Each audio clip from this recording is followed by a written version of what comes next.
Makeri. Wangu Makeri was born around 1856 in Gitie village, Kangema division, Murang'a. She was the daughter of Gatwika Macharia and Wakero of Ndorobo, descent from the Ithaga clan. Due to the lack of formal education, she worked as a laborer at her parents' farm.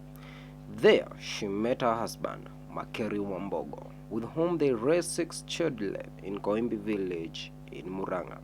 She entered into a relationship with the paramount chief of Fort Fall, present-day Murang'a, Karoli Wagakure, who had 60 wives and stayed with her family whenever he stopped by their village. When her husband learned about the relationship, he was offered the position of headman by Karoli in an attempt to appease him. But he declined the position was then offered to Wangu, who accepted it in 1902.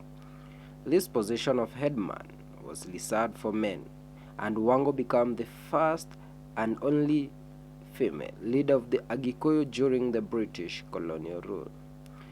The previous year, 1901, the railway construction had reached Kisumu, and the British redrew East Africa's boundaries.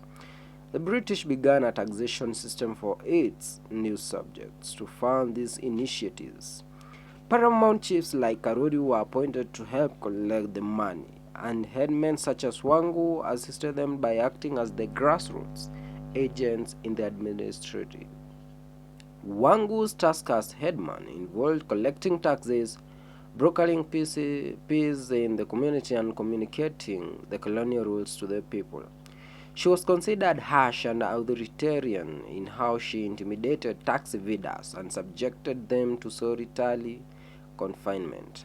Wangu always sat on the back of her offenders while they knelt before her in submission, suffering ridicule and humiliation from their neighbors.